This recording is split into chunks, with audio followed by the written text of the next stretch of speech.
Hello good morning to all of you. Welcome back to my channel Stree dream.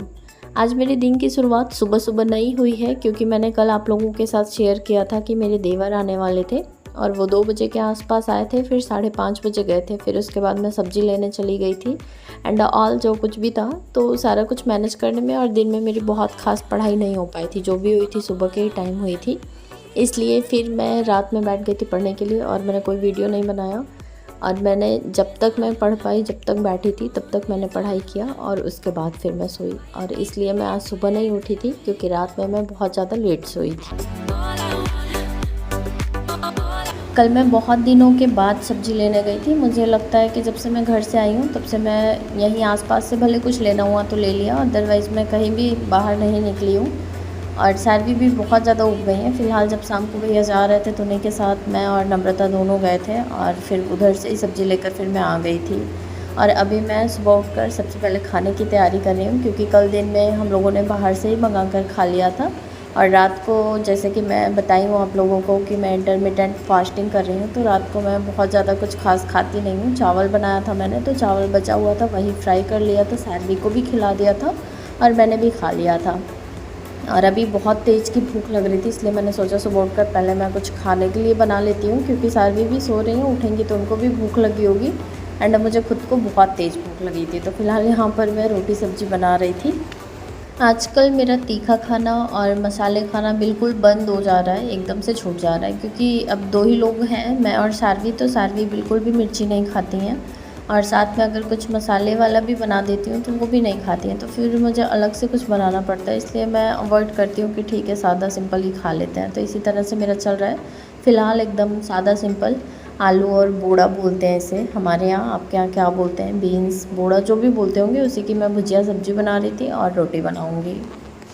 क्या आप लोगों ने भी अपने बच्चों की वजह से मसाला या मिर्ची खाना छोड़ा था कभी? ज़रूर बताइएगा। वैसे मैं अपनी संतुष्टि के लिए मिर्ची हरी वाली लेकर ऊपर से 2-3 टुकड़ा काट कर डाल देती हूँ छोटा-छोटा। बाकी उससे तीखा नहीं होता है, बट वही रहता है कि हाँ मिर्ची भी ऐड किया है मैंने। फ़िलहाल कल मैंने आप लोगों से अपने लिए कुछ सजेशन मांगा था और आप लोगों ने मुझे बहुत सारे मैसेज किए थे, मतलब कई सारे सजेशन दिए थे और मैं ट्राई करूँगी क्योंकि मैंने मिर्ची का ट्राई कर रखा था। तो मैं तो बहुत ज़्यादा परेशान हुई थी। फ़िलहाल सारवी तो नहीं परेशान हुई थी, मैं कह सकती हूँ, क्योंकि वो मतलब अपना फ़ीड कर लेती हैं, चाहे जैसे उनको जैसे भी करना होता है। तो मैं ही बहुत ज़्यादा परेशान हो गई थी, लेकिन उसके बाद से फिर मेरी हिम्मत ही नहीं हुई कि मैं क्या करूँ। एंड इसीलिए मैं पूछ रही थी, तो कल बहुत सारे सजेशन आए एंड मैं 1-2 चीज़ें तो ज़रूर ट्राई करने वाली हूँ जो भी मुझे यहाँ ईज़िली अवेलेबल हो जाएंगी। फ़िलहाल सभी को ना बहुत बहुत बहुत सारा धन्यवाद। कुछ लोग पूछते रहते हैं कि मैं, जैसे मेरा अब की बार सीटेट क्लियर हो गया है, तो मैं टीचिंग के लिए या फिर बिहार के टीचिंग के लिए अप्लाई करूँगी या फिर नहीं करूँगी। मैं उसको लेकर सीरियस हूँ नहीं हूँ, बहुत बार मैंने आप लोगों को बताया है। जैसे फर्स्ट क्या है कि मुझे बहुत ज़्यादा टीचर बनने का कोई जैसे शौक़ नहीं है। मुझे ऐसा लगता है कि अगर मुझे मौका मिला है तो मैं जो चाहती हूँ पहले मैं उसके लिए ट्राई कर लूँ, उसके बाद ये सारे ऑप्शंस तो कहीं ना कहीं रहेंगे ही मेरे पास। और नहीं भी रहेंगे तो मैं प्राइवेट टीचिंग के लिए तो एटलीस्ट एलिजिबल हो ही गई हूँ।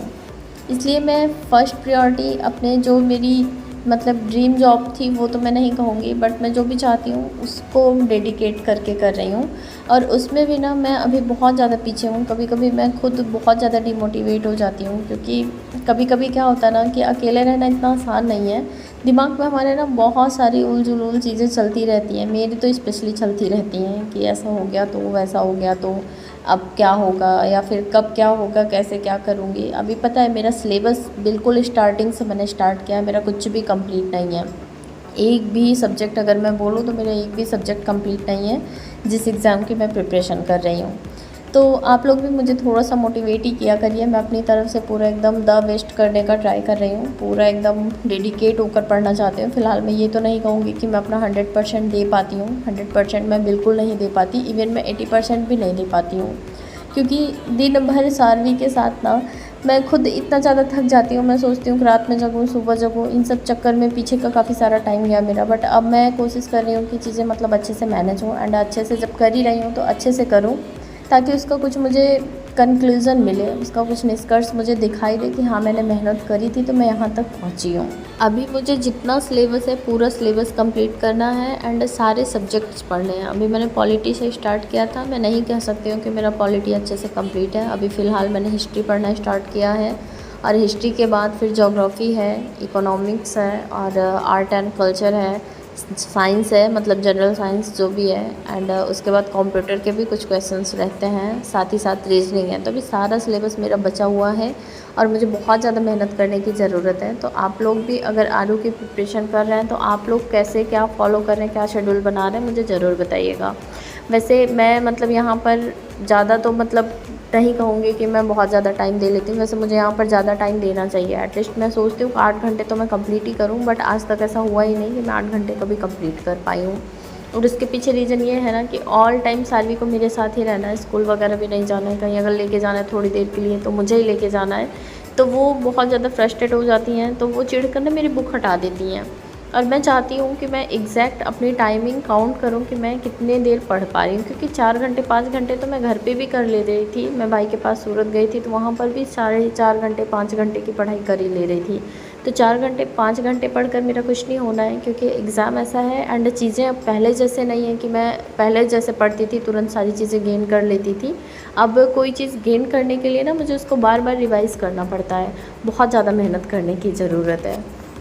एंड आप लोग मुझे रीजनिंग के लिए एंड कंप्यूटर के लिए तो ज़रूर ही बताइएगा कि कौन सा चैनल मैं फॉलो करूं, क्योंकि ये दोनों तो मैं यूट्यूब से ही करने वाली हूँ। मेरे पास कोई पर्सनल बुक नहीं है इन दोनों सब्जेक्ट के लिए। जैसे कि साइंस के लिए मैंने लूसेंट ले आया है, जनरल साइंस का लूसेंट पब्लिकेशन की, और मेरे पास ज्योग्राफी का एंड हिस्ट्री का पूर्वावलोकन हो ही गया है एंड हिस्ट्री के साथ मुझे फ्री में एनसीईआरटी का सार संग्रह भी मिल गया है। और पॉलिटी के लिए मेरे पास एम लक्ष्मीकांत और लूसेंट से ही मैं कवर कर रही हूँ। और साथ ही साथ जैसे कई सारे चैनल्स हैं, जो टॉपिक नहीं समझ में आ रहा है या फिर मैं जो टॉपिक समझ में आए या फिर ना आए, मैं जैसे एक बार पढ़ लेती हूँ तो एक बार वो टॉपिक यूट्यूब पर सर्च करती हूँ और 2-3 टीचर को देखती हूँ जिनसे भी मुझे कंटेंट अच्छे से समझ में आता है, तो मैं उनका पूरा लेक्चर सुन लेती हूँ या फिर जो भी चीज़ें मुझे उसमें नई दिखती हैं तो उसको मैं नोट कर लेती हूँ। तो इस तरह से मैं पढ़ रही हूँ। एंड रीजनिंग कंप्यूटर के लिए ज़रूर बताइएगा। और साथ में जैसे आर्ट एंड कल्चर के लिए तो अभी मेरे पास कुछ है नहीं, देखेंगे लूसेंट से ही देख लेंगे। और बहुत सारे यूट्यूब पर भी कंटेंट अवेलेबल है। और इन्वायरमेंट तो मैं भूल ही गई, उसके लिए भी मेरे पास घटना चक्र पूर्वावलोकन की ही बुक है, तो वो भी पढ़ना है। सिलेबस बहुत ज़्यादा लेंदी है और चीज़ें फैक्चुअल आती नहीं हैं, बहुत ज़्यादा कथन एंड कारण वाले क्वेश्चंस आते हैं। इवन करंट अफेयर के भी क्वेश्चंस कथन एंड कारण वाले ही आए थे अभी जो फरवरी में एग्ज़ाम हुआ था। तो उसी को सोच कर ना आजकल मुझे इतना ज़्यादा टेंशन होने लगा है कि मुझे कुछ जैसे समझ में ही नहीं आता, एकदम से मेरा दिमाग ही ब्लैंक हो जाता है कि मैं कैसे करूँ, सारी चीज़ें मैनेज करनी है। दिन जागूँ रात जागूँ एंड सानवी को स्कूल भी नहीं छोड़ सकती क्योंकि ये 2.5 साल की भी नहीं है एंड स्कूल ले जाने के लिए मुझे एक नई शुरुआत करनी, तो वहाँ पर भी थोड़ा सा टाइम देना पड़ेगा क्योंकि अचानक से वो वहाँ पर नहीं सेट हो पाएंगी। तो इसी सब चक्कर में ना थोड़ा सा तो नहीं हो पा रहा है मुझसे, मैं चाह कर भी जैसे चीज़ें नहीं कर पा रही हूँ और इसी वजह से मैं बहुत ज़्यादा परेशान रह रही हूँ। फ़िलहाल पढ़ाई तो चल ही रही है। अभी कल मैंने पाषाण काल और सिंधु सभ्यता पढ़ा था और आज मैं फिर से सिंधु सभ्यता रिपीट कर रही हूँ, क्योंकि सिंधु सभ्यता से मैं देख रही हूँ जो हमारा घटना चक्र की बुक है, इसमें कम से कम 95 क्वेश्चंस हैं एंड जो पाषाण काल वाला चैप्टर है उसमें उतना ज़्यादा मुझे इम्पोर्टेंस कुछ दिखा नहीं, बट इसमें मतलब ये वाला चैप्टर हमारा इम्पॉर्टेंट है। तो मैं ऐसे छोटे छोटे टुकड़ों में कलेक्ट करके अपनी पढ़ाई कर रही हूँ। बाकी आज के लिए फिर बस इतना ही, कल फिर मिलती हूँ नए वीडियो ब्लॉग के साथ, तब तक के लिए बाय बाय।